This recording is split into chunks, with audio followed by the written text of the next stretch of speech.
आज हम बात करेंगे सबसे पहला टर्म ड्यूल नेचर चैप्टर के अंदर। हमारे सामने जो चैप्टर है इसका नाम है ड्यूल नेचर ऑफ लाइट। तो ड्यूल नेचर ऑफ लाइट के अंदर हमारे सामने आज का टॉपिक जो डिस्कस होगा, पहला वर्क फंक्शन।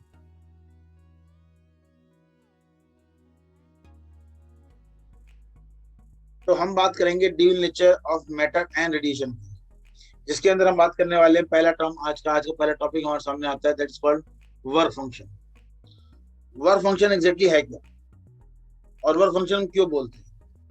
तो वर्क फंक्शन को आपके लिए मैं अगर डिफाइन करूं in simple word, if I just want to define, तो इसकी डेफिनेशन भी काफी है इस बात को समझाने के लिए कि एग्जैक्टली इसका मीनिंग क्या है, बट समझना भी जरूरी है कॉन्सेप्ट को। तो हम वर्क फंक्शन की डेफिनेशन आपके सामने लिखते हैं। The minimum energy required by free electron, यहाँ पे इस वर्ड को ध्यान रखिएगा, by free electron to leave the metal surface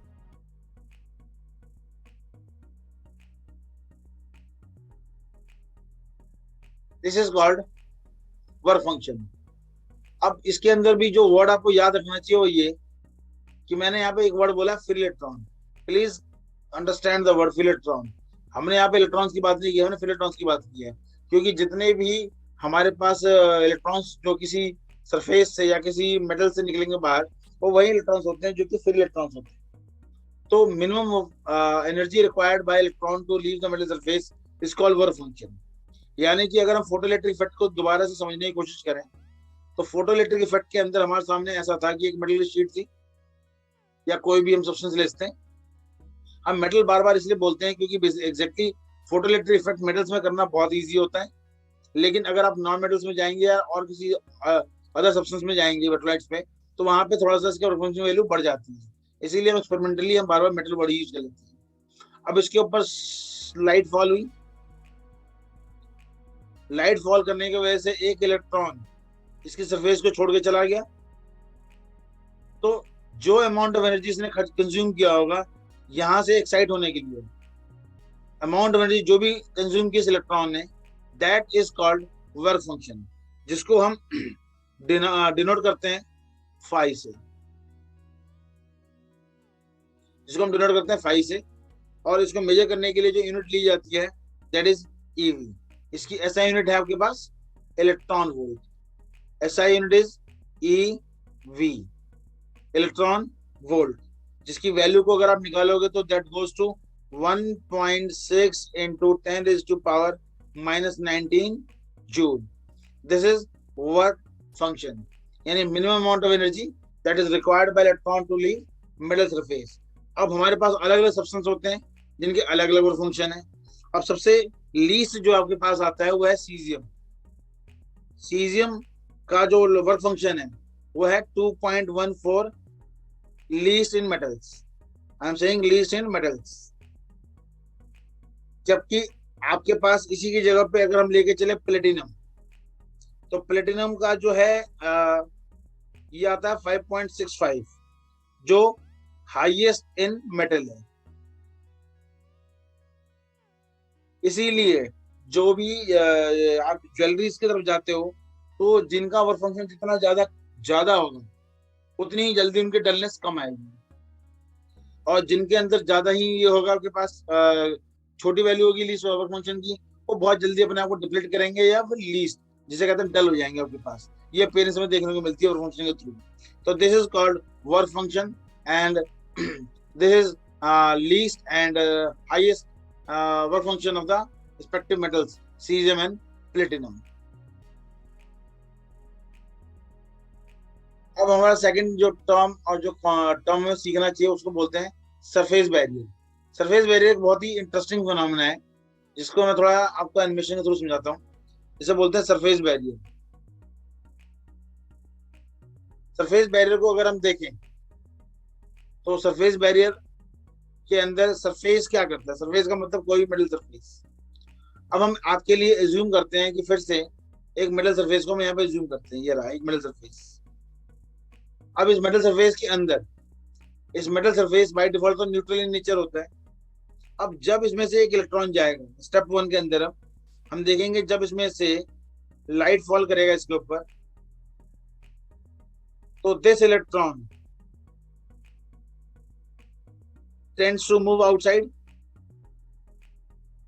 अब जब ये इलेक्ट्रॉन बाहर जा रहा होगा या इलेक्ट्रॉन जब इस मेटल सरफेस को छोड़ देगा, when this electron leaves the metal surface, please observe, when this electron leaves the metal surface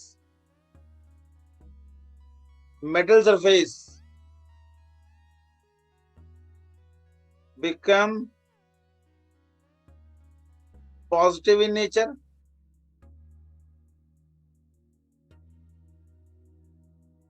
और ये जब ये पॉजिटिव नेचर में अपने आप को कन्वर्ट करेगा, तो ये इस इलेक्ट्रॉन को जाने देगा आपको? क्या करेगा ये? अगर ये मेटल का सरफेस पॉजिटिव, ये जब पॉजिटिव नेचर का बन जाएगा, तो वो इस इलेक्ट्रॉन को अपनी तरफ पुल करेगा डाउनवर्ड डायरेक्शन में, और जब ये इसको पुल करेगा डाउनवर्ड डायरेक्शन में, उस टाइम पे जो एनर्जी इसको बाहर की तरफ ले जाएगी, that is the required energy of work function.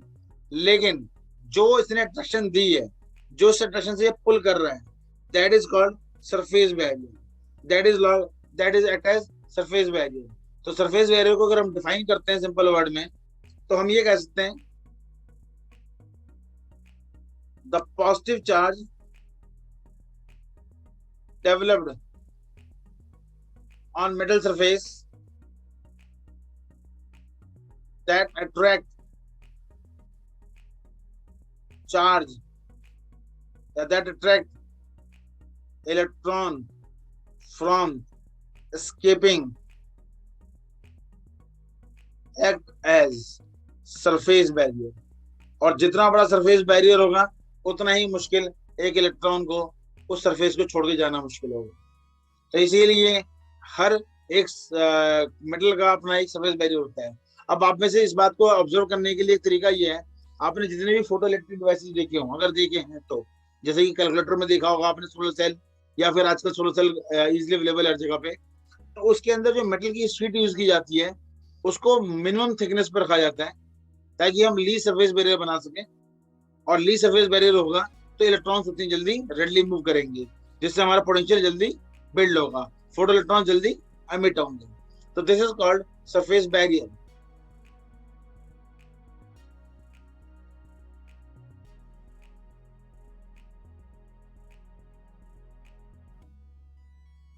अब हम कर रहे हैं आइंस्टाइन फोटोइलेक्ट्रिक इक्वेशन। पहली बात, आइंस्टाइन फोटोइलेक्ट्रिक इक्वेशन को समझना पड़ेगा आपको कि एग्जैक्टली आइंस्टाइन ने कितने सिंपल तरीके से इस चीज को समझाया, जो कि क्लासिकल थ्योरी ने इसको ड्रॉबैक में डाला था, कि क्लासिकल थ्योरी समझा नहीं पा रही थी इस बात को, उसको आइंस्टाइन ने कितने ही सिंपल तरीके से समझाया। सबसे पहले जो ड्रॉबैक हमारे सामने ये था कि हम लोगों ने कहा कि जो काइनेटिक एनर्जी जो इलेक्ट्रॉन की होगी, वो मैक्सिमम काइनेटिक एनर्जी को हमने लिखा था half mv square is equal to EV naught. Einstein ने फोटोइलेक्ट्रिक इफेक्ट को एक अलग ही ऑब्जर्वेशन के साथ देखा, और उन्होंने कुछ ऐसे एक्सप्लेनेशन दिया हमारे सामने। उन्होंने बोला कि ये एक मेटल सरफेस है, जो कि हम जानते हैं।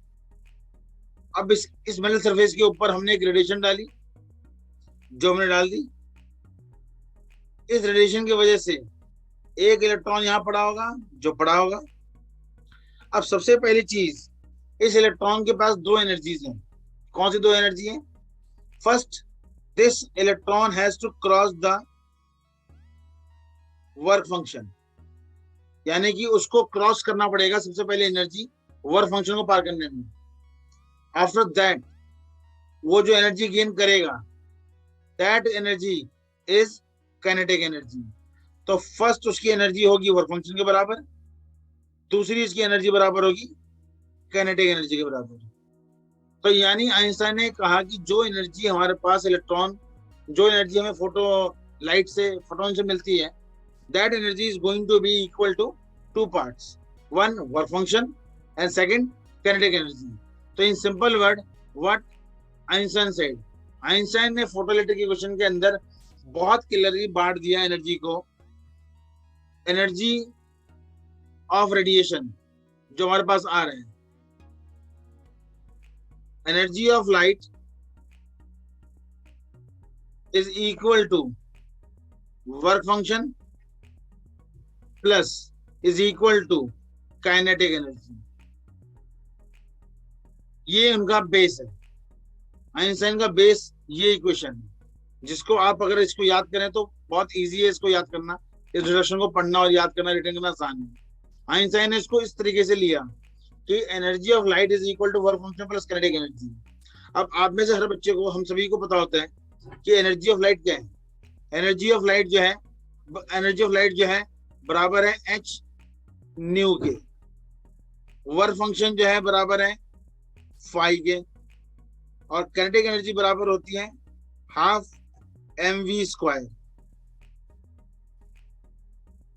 बट अगर हम इनिशियल कंडीशन पे चलें, इनिशियल कंडीशन का मतलब कि जो हमारे सामने पहली कंडीशन है कि अगर हम इंस्टेंट पॉइंट की बात करें, जब हम इसके अंदर से एक भी इलेक्ट्रॉन बाहर नहीं निकल रहा, तो एट इनिशियल कंडीशन, अगर हम इनिशियल कंडीशन पे जाएं तो हमारे सामने v इज इक्वल टू 0, तो h nu naught is equal to 5, तो this is the condition of h nu naught is equal to 5। अब यानी कि वर्क फंक्शन बराबर था आपके पास द मिनिमम थ्रेशोल्ड फ्रीक्वेंसी के बराबर, जिसमें कोई भी इलेक्ट्रॉन बाहर नहीं निकल रहा था। इलेक्ट्रॉन बाहर कब निकलता है? जब हम ग्रेटर देन थ्रेशोल्ड फ्रीक्वेंसी जाते हैं। तो इस कंडीशन को अगर हम लेके चले यहाँ पे, तो हमारे सामने आया h nu is equal to h nu naught plus half mv square, जिसकी सिंप्लीफिकेशन की जाए तो h nu naught is equal to half mv square. तो आइंस्टाइन की जो ये इक्वेशन हमारे सामने आई है, जिसको हम इन शॉर्ट फॉर्म ऐसे लिखते हैं, half mv square is equal to h nu minus nu naught. This equation is known as for Einstein photoelectric equation.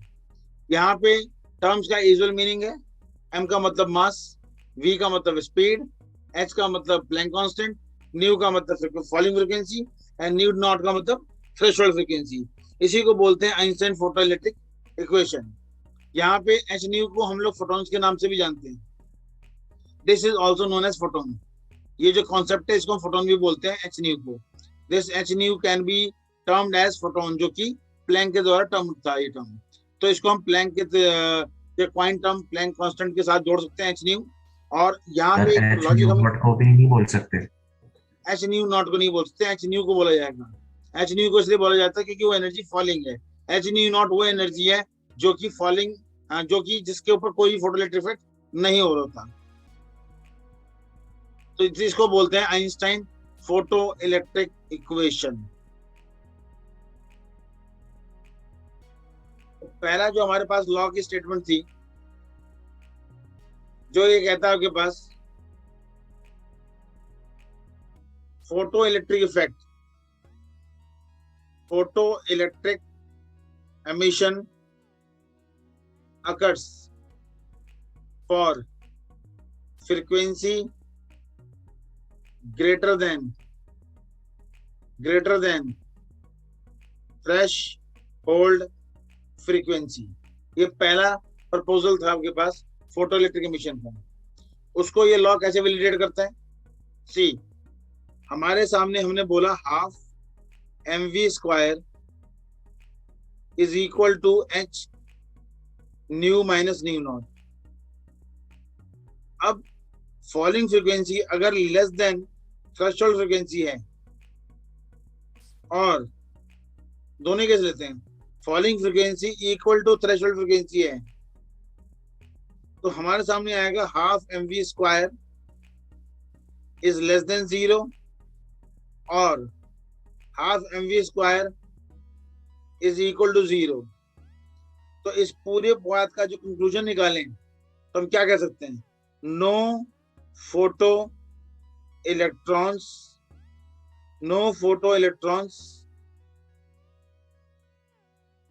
emitted।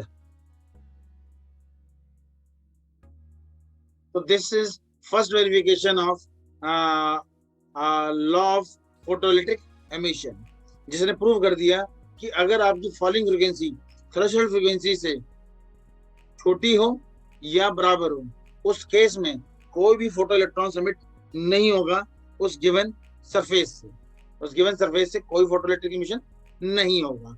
इसीलिए थ्रेशोल्ड फ्रीक्वेंसी का ग्राफ को अगर हम दोबारा से रीमेमोराइज करें तो वो ग्राफ कुछ ऐसा था, वो ग्राफ कुछ ऐसा था।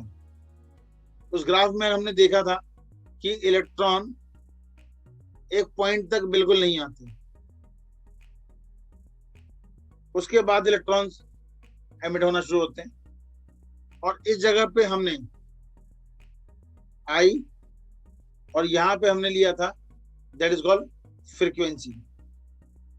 तो इस पॉइंट को हमने मार्क किया था थ्रेशोल्ड फ्रीक्वेंसी।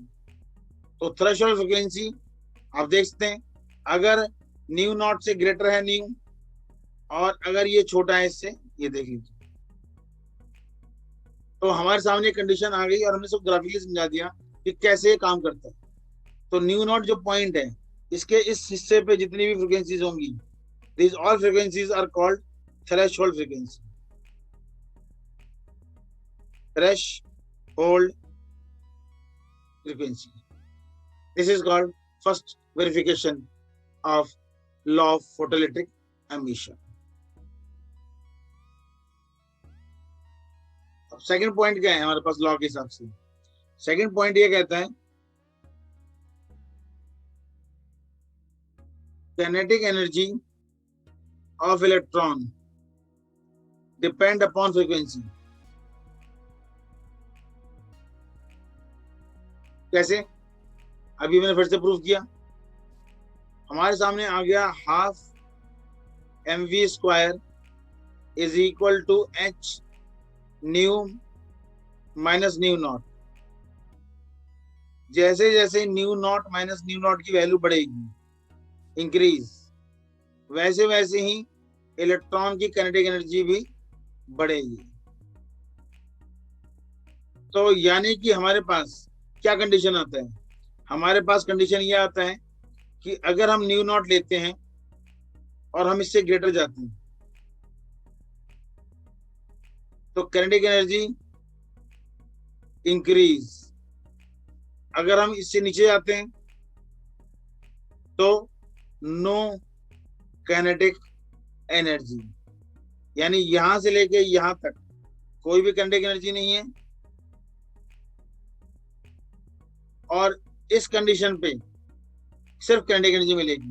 तो दैट वेरीफाइड कि kinetic energy of electron depend upon frequency.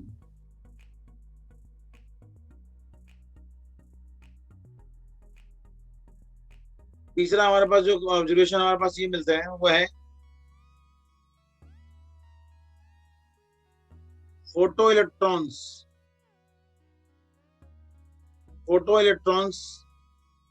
depend upon number of photons falling on surface। अब ये कैसे प्रूव कर सकते हैं? इसको प्रूव करने के लिए फिर से इसी क्वेश्चन को दोबारा देखते हैं। Half mv square is equal to h nu minus nu naught for n photons. अगर हम n फोटॉन से लेके चलते हैं तो इस इक्वेशन को हमें मॉडिफाई करना पड़ेगा कुछ ऐसे, half mv square is equal to n h nu minus nu naught. तो यानी कि n के बढ़ने से काइनेटिक एनर्जी चेंज हो जाती है, यानी काइनेटिक एनर्जी इंक्रीज कर जाती है। This is the third concept of photo electrons. तो ये सारे के सारे कॉन्सेप्ट देखने के बाद हम समझ सकते हैं कि law of photo electric effect जो आइंस्टाइन का दिया गया था परफेक्टली वेल डिफाइन करता है फोटो इलेक्ट्रिक एमिशन को from surface.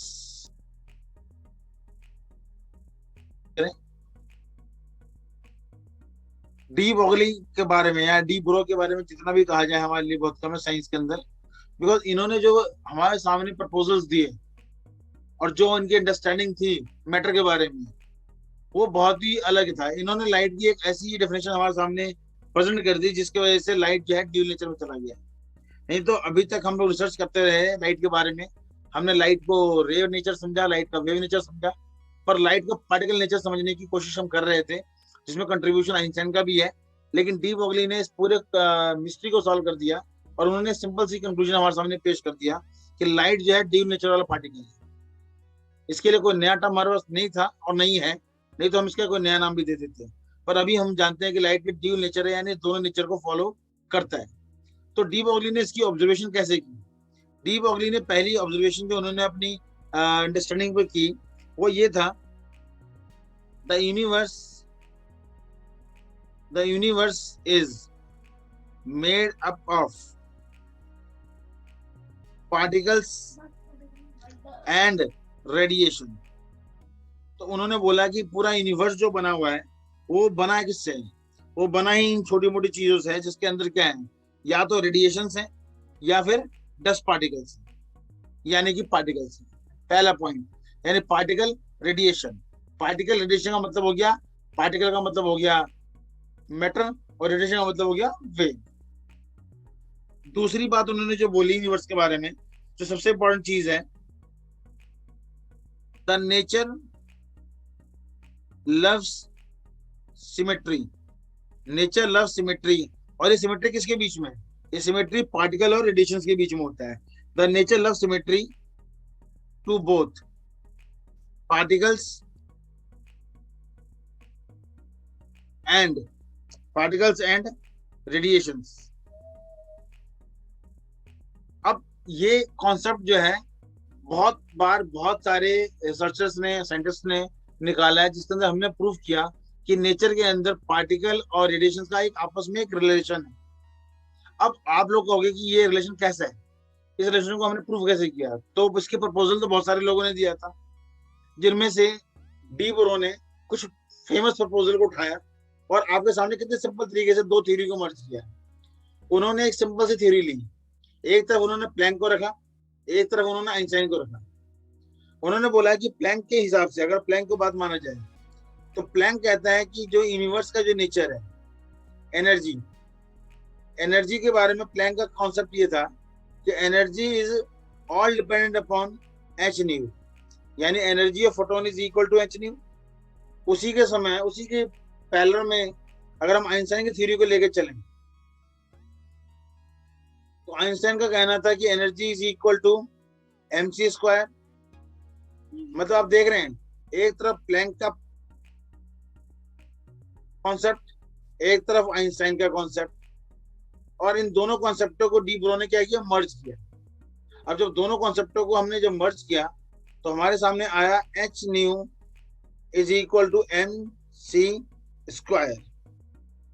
H nu is equal to M C square, जिसमें से हम सभी जानते हैं कि एच और न्यू की वैल्यू होती है C by lambda, that is M C square. तो इस फॉर्मूले को अगर हम थोड़ा सा रीमॉडिफाई करें तो lambda is equal to H upon M C कहना इसको बिल्कुल सुटेबल होगा। अब किसी को भी इसमें कोई डाउट नहीं, लैम्डा का मतलब क्या होता है? लैम्डा का मतलब होता है that is called wave. Lambda stands for wave length. अब आपके सामने जो वेव लेंथ है, ये क्या शो करता है? Wave nature. अब हमने एक तरफ आपको वेव नेचर दिखाया और हमने किसकी शुरुआत की थी? पार्टिकल की शुरुआत की थी। तो यानी कि हमारे सामने ड्यूल नेचर की थ्योरी के हिसाब से डी ब्रो ने एक रिलेशन बिल्ड कर दिया और उन्होंने कंक्लूजन दिया आपके पास कि आज से lambda is equal to H upon M C होगा। और अगर हम इसी की जगह पे इसको ऐसे मॉडिफाई भी कर सकते हैं, एच अपॉन पी भी कह सकते हैं। एच अपॉन पी कहने का मतलब होता है पी स्टैंड्स फॉर मोमेंटम। अब सी जो है वैलिडेट करता है सिर्फ और सिर्फ फोटोन्स के लिए, बिकॉज फोटोन्स ही वो पार्टिकल हैं जो कि स्पीड ऑफ लाइट तक पहुंच सकते हैं। लेकिन जो पार्टिकल स्पीड ऑफ लाइट तक नहीं पहुंच सकते, उनके लिए इस इक्वेशन के अंदर क्या मॉडिफिकेशन की जाएगी? तो हम वहां पे लिखेंगे पी। और अगर हमने पी लिखा तो हमें पूरी फ्रीडम है यहाँ पे ये लिखने का कि हम लिखते हैं कि lambda is equal to H upon M V. H upon M V, this is the theory proposed by de bro.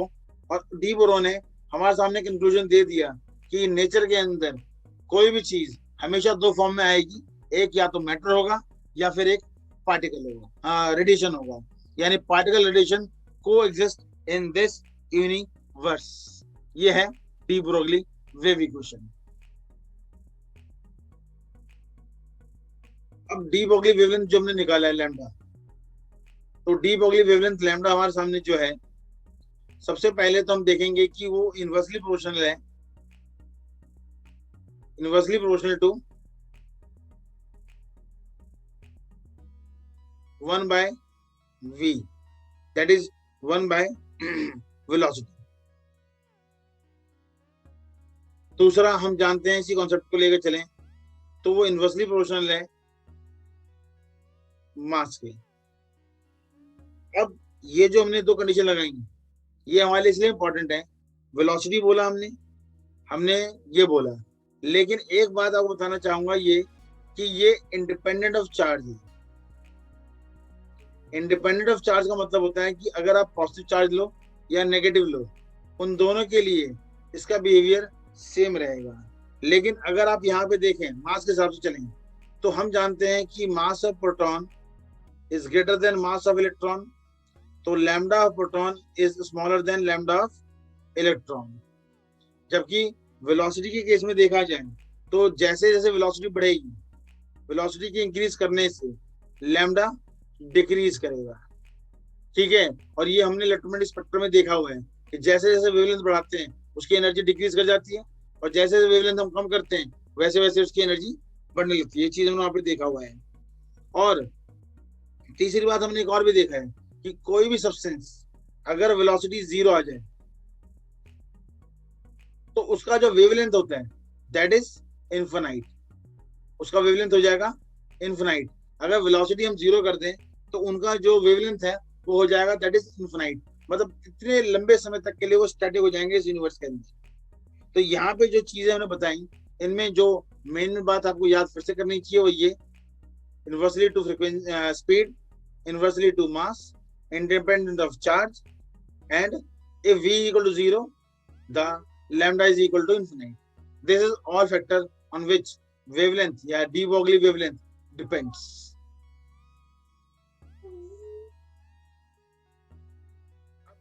De Broglie के पास एक कंडीशन उठी कि डी ब्रोगली ने जब हमारे सामने ये बात थियोरेटिकली हमें प्रूफ करके दिखा दिया, तो क्वेश्चन ये था कि क्या डी ब्रोगली की जो वेवलेंथ है वो किसी तरीके से पोटेंशियल से लिंक्ड है, बिकॉज हम पोटेंशियल को जानते हैं, हम करंट को जानते हैं। तो हमारा ये कोशिश था कि क्या हम कुछ ऐसा कर सकते हैं कि पोटेंशियल का कोई रिलेशन हमारे सामने आ जाए जिसके थ्रू हम डी ब्रोगली वेवलेंथ को जनरेट कर पाए, जो कि प्रैक्टिकली हम करते हैं इलेक्ट्रॉनिक सर्किट्स के अंदर। तो उसकी एक्सप्लेनेशन देते हुए डी ब्रोगली ने एक सिंपल सी बात बोली। उन्होंने बोला कि हमने अभी तक पढ़ा है कि काइनेटिक एनर्जी बराबर होती है ईवी के, जिसका कंक्लूजन पॉइंट निकलता है mv² बराबर होता है किसके, 2ev के। और अगर मैं बोथ साइड पे इंक्लूड कर दूं मास को, तो m²v² is equal to 2mev, और we can say mv is equal to √2mev। तो यहाँ पे डी ब्रोगली के प्रपोजल ये था कि जो उनकी इक्वेशन है h/mv, उसको रिप्लेस करके हम इसको लिखें 2mev। यहाँ पे प्लैंक कांस्टेंट की वैल्यू कांस्टेंट है, प्लैंक कांस्टेंट की वैल्यू सभी जानते हैं कितनी होती है, 6.625 इंटू 10 की पावर -34। बहुत बढ़िया। प्लैंक की वैल्यू जानते हैं, चार्ज की वैल्यू कितनी होती है, 1.6 into 10 की पावर -19। बिल्कुल सही। इलेक्ट्रॉन की वैल्यू 1.6 इंटू 10 की पावर -19, कूलम भी बोलना चाहिए था। और मास ऑफ इलेक्ट्रॉन किसको नहीं पता,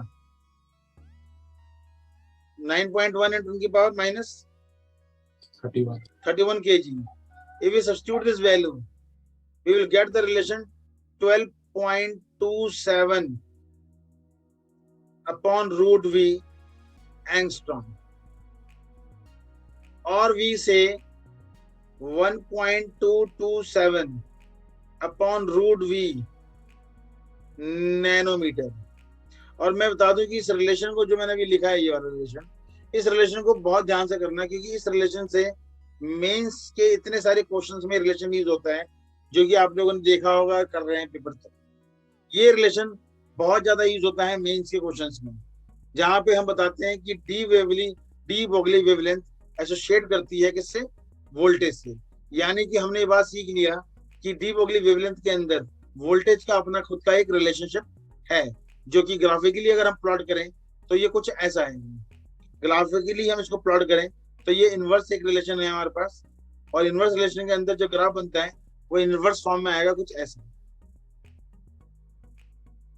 यहाँ पे पोटेंशियल होगा और यहाँ पे वेवलेंथ होगा। तो जैसे जैसे पोटेंशियल को आप बढ़ाएंगे, वैसे वैसे ऑब्टेन जो वेवलेंथ है वो डिक्रीज करेगी, और जैसे जैसे वेवलेंथ डिक्रीज करेगी, फ्रीक्वेंसी मतलब एनर्जी यानी फ्रीक्वेंसी उतना ही ज्यादा बढ़ना शुरू हो जाएगा। तो ये जो रिलेशन है, जिसको हम बहुत इंपॉर्टेंट रिलेशन मानते हैं, de Broglie wavelength relation with potential difference. This conclude this whole chapter, dual nature of light. Thanks for watching, like and comment. Hit the bell icon for notification.